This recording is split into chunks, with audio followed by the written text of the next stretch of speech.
नमस्कार। ये महाभारत कथा पूरी तरह से वेद व्यास महाभारत के ऊपर आधारित है। यदि आप इसका निरंतर श्रवण करते रहना चाहते हैं तो इस चैनल को सब्सक्राइब जरूर कर लें और आगे आने वाली सभी पॉडकास्ट के नोटिफिकेशन के लिए बेल आइकन को भी जरूर से प्रेस कर दें। अब हम सुनेंगे भीष्म द्वारा उत्तम दान और उत्तम ब्राह्मणों की प्रशंसा करते हुए उनकी आराधना का उपदेश। युधिष्ठिर ने पूछा, पितामह, वेदी के बाहर जो दान बतलाए जाते हैं उनमें आप किसको सर्वश्रेष्ठ मानते हैं? जिस दान का पुण्य दाता का अनुसरण करता हो वही मुझे बताने की कृपा कीजिए। भीष्म जी ने कहा, युधिष्ठिर, संपूर्ण प्राणियों को अभय दान दे, संकट के समय उन पर दया करे, उनकी चाही हुई वस्तु उनको दे दे और प्यासे को पानी पिलाए। स्वर्ण, गौ और पृथ्वी, इन 3 वस्तुओं का दान बड़ा पवित्र माना गया है। इससे पापी का भी उद्धार हो जाता है। राजन, तुम साधु पुरुषों को हमेशा ही इन वस्तुओं का दान किया करो। इसमें तनिक भी संदेह नहीं कि ये दान मनुष्य को पाप से मुक्त कर देते हैं। संसार में जो जो पदार्थ अत्यंत प्रिय माना जाता है तथा अपने घर में जो भी प्रिय वस्तु उपस्थित हो वो सब गुणवान पुरुषों को दान देनी चाहिए। इससे वो दान अक्षय होता है। जो सदा दूसरों का प्रिय कार्य करता है और उन्हें प्रिय वस्तु दान देता है वो इहलोक और परलोक में समस्त प्राणियों का प्रिय होता है तथा उसे सदा प्रिय वस्तुओं की प्राप्ति होती है। जो आसक्ति रहित और अकिंचन पुरुष की भी याचना करने पर अहंकारवश अपनी शक्ति के अनुसार उसका सत्कार नहीं करता वो क्रूर है। शत्रु भी यदि दीन होकर शरण पाने की इच्छा से घर पर आ जाए तो संकट के समय जो उस पर दया करता है वह मनुष्यों में श्रेष्ठ है।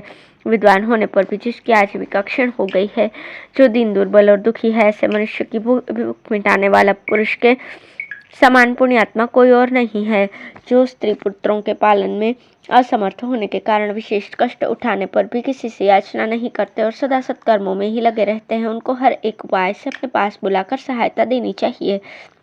युधिष्ठिर, जो देवताओं और मनुष्यों से किसी वस्तु की कामना नहीं करते, सदा संतुष्ट रहते और जो कुछ मिल जाए उसी पर निर्वाह करते हैं, ऐसे पूज्य पुरुषों का पता लगाकर उन्हें निमंत्रित करो और आवश्यक सामग्री से युक्त तथा सब प्रकार से सुखद गृह निवेदन करके उनका पूर्ण सत्कार करो। यदि तुम्हारा दान श्रद्धा से पवित्र और कर्तव्य की दृष्टि से ही किया हुआ होगा तो पुण्य कर्मों का अनुष्ठान करने वाले वे धार्मिक पुरुषों से उत्तम मानकर स्वीकार कर लेंगे।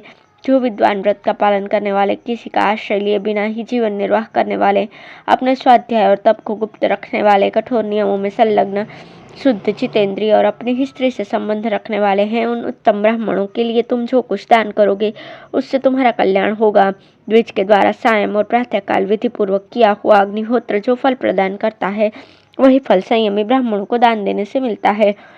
तुम्हारे द्वारा किया जाने वाला विशाल दान यज्ञ श्रद्धा से पवित्र एवं दक्षिणा से युक्त है। यह सब यज्ञों से बढ़कर है, इसलिए इसे सदा किया करो। जो ब्राह्मण कभी क्रोध नहीं करते, जिनके मन में तिनके की भी समान लोभ नहीं होता और जो सदा मीठे वचन बोलते हैं वे ही मेरे परम पूज्य हैं। उपर्युक्त ब्राह्मण निष्प्रभ होने के कारण धन के लिए कोई कार्य नहीं करते, उनकी पुत्र के समान रक्षा करनी चाहिए। उन्हें बारंबार नमस्कार है, उनकी ओर से हम लोगों को कोई भय न हो। ऋत्विक, पुरोहित और आचार्य ये प्रायः कोमल स्वभाव वाले और वेदों को धारण करने वाले होते हैं। क्षत्रिय का तेज ब्राह्मण के पास जाते ही शांत हो जाता है, इसलिए तुम अपने को धनी, बलवान और राजा समझकर ब्राह्मणों की अवहेलना करके स्वयं ही अन्न वस्त्र का उपभोग न करना। तुम्हारे पास जो धन है उसके द्वारा अपने धर्म का अनुष्ठान करते हुए तुम्हें ब्राह्मणों की पूजा करनी चाहिए। यथेच्छ वृत्ति से रहने वाले ब्राह्मणों को तुम सदा प्रणाम किया करो और वे भी तुम्हारे आश्रय में उत्साह और आनंद के साथ रहें। कुरुश्रेष्ठ, जिनकी कृपा अक्षय है, जो सबका हित करने वाले और थोड़े में ही संतुष्ट रहने वाले हैं, उन ब्राह्मणों को तुम्हारे सिवा दूसरा कौन जीविका दे सकता है? जिस प्रकार इस संसार में स्त्रियों का सनातन धर्म पति की सेवा पर ही अवलंबित है, उसी प्रकार हमारी गति ब्राह्मणों के अधीन है। तात, यदि हम ब्राह्मणों की पूजा न करें और क्षत्रिय में सदा रहने वाले निष्ठुर कर्म को देखकर ब्राह्मण भी हमारा परित्याग कर दें तो हम वेद, यज्ञ, उत्तम लोक और आजीविका से भी भ्रष्ट हो जाएंगे। इस दशा में हमारे जीवित रहने का क्या प्रयोजन होगा? राजन, अब मैं तुम्हें सनातन काल का धार्मिक व्यवहार बता रहा हूँ, सुनो। पूर्व काल में क्षत्रिय ब्राह्मणों की, वैश्य क्षत्रियों की और शूद्र वैश्यों की सेवा करते थे। ब्राह्मण अग्नि के समान तेजस्वी है, अतः शूद्र को दूर से ही उनकी सेवा करनी चाहिए, किंतु क्षत्रिय और वैश्य को शरीर स्पर्श पूर्वक ब्राह्मण की सेवा करनी उचित है। ब्राह्मण स्वभावतः कोमल, सत्यवादी और सत्य धर्म का पालन करने वाले होते हैं, किंतु जब वे क्रोध में भरते हैं तो विषैले सर्प की भांति भयंकर हो जाते हैं। अतः तुम सदा ब्राह्मणों की सेवा करते रहो। तेज और बल से तपने वाले क्षत्रियों के तप और तेज ब्राह्मणों में शांत होते हैं। मुझे ब्राह्मण जितने प्रिय हैं उतने मेरे पिता पितामह ये शरीर और जीवन भी प्रिय नहीं है। इस पृथ्वी पर तुमसे बढ़कर मेरा कोई प्रिय नहीं है, किंतु ब्राह्मण मुझे तुमसे भी अधिक प्रिय है। पांडुनंदन, ये मैं सच्ची बात बता रहा हूँ, और इसी सत्य के कारण जहाँ मेरे पिता महाराज शांतनु विराजमान है उस लोक में मैं जाऊंगा और सत्पुरुषों को मिलने वाले ब्रह्मलोक आदि उत्तम लोकों का दर्शन करूंगा। अब मुझे बहुत शीघ्र और चिरकाल तक के लिए उन लोकों में जाना है।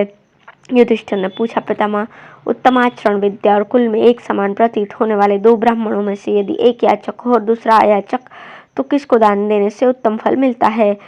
भीष्म जी ने कहा, युधिष्ठिर, याचना करने वाले की अपेक्षा याचना न करने वाले को दिया हुआ दान विशेष कल्याण करने वाला होता है, तथा अधीर हृदय वाले कृपण मनुष्य की अपेक्षा धैर्य धारण करने वाला ही विशेष सम्मान का पात्र है। रक्षा के कार्य में धैर्य धारण करने वाला क्षत्रिय और याचना न करने में दृढ़ता रखने वाला ब्राह्मण श्रेष्ठ है। जो ब्राह्मण धीर, संतोषी और विद्वान होते हैं वे देवताओं को प्रसन्न करते हैं।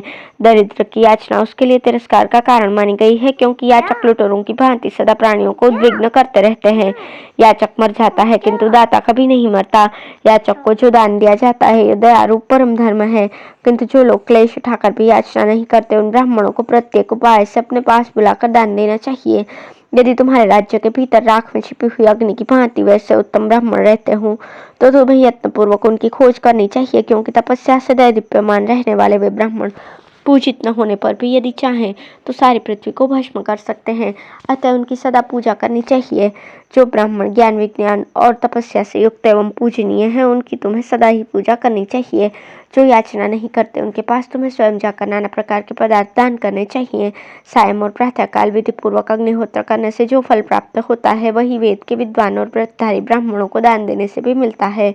जो विद्या और वेद व्रत में निष्णांत है, जो किसी के आश्रित होकर जीविका नहीं चलाते, जिनका स्वाध्याय और तपस्या गुप्त है, तथा जो उत्तम व्रत का पालन करने वाले हैं, ऐसे उत्तम ब्राह्मणों को तुम अपने यहाँ निमंत्रित करो और उन्हें सेवक तथा आवश्यक सामग्री के साथ रहने के लिए उत्तम घर दो। वे धर्मज्ञ तथा सूक्ष्मदर्शी ब्राह्मण तुम्हारे श्रद्धायुक्त दान को कर्तव्य बुद्धि से किया हुआ मानकर स्वीकार कर लेंगे। जैसे किसान वर्षा की बाट जोहता रहता है, उसी प्रकार जिनके घर की स्त्रियां अन्न की प्रतीक्षा में बैठी हों ऐसे ब्राह्मणों को दान देने से महान पुण्य होता है। नियम पूर्वक ब्रह्मचर्य व्रत का पालन करने वाले ब्राह्मण यदि प्रातः काल में भोजन करते हैं तो तीनों अग्नियों को तृप्त कर देते हैं। दोपहर के समय उन्हें गौ, सुवर्ण तथा वस्त्र देने से इंद्र देवता प्रसन्न होते हैं, तथा तीसरे प्रहर में जो तुम देवताओं, पितरों और ब्राह्मणों के उद्देश्य से दान करते हो वो विश्व देवों को संतुष्ट करने वाला होता है। सब प्राणियों के प्रति अहिंसा का भाव रखना, सबको यथायोग्य भाग अर्पण करना, इंद्रिय संयम, त्याग, धैर्य और सत्य, ये सब गुण तुम्हें यज्ञांत में अवभृत स्नान का फल देंगे। और इस प्रकार जो तुम्हारे श्रद्धापूत एवं दक्षिणायुक्त यज्ञ को विस्तार कर रहा है, ये भी सभी यज्ञों से बढ़कर है। तात युधिष्ठिर, तुम इस यज्ञ को सदा जारी रखना। धन्यवाद।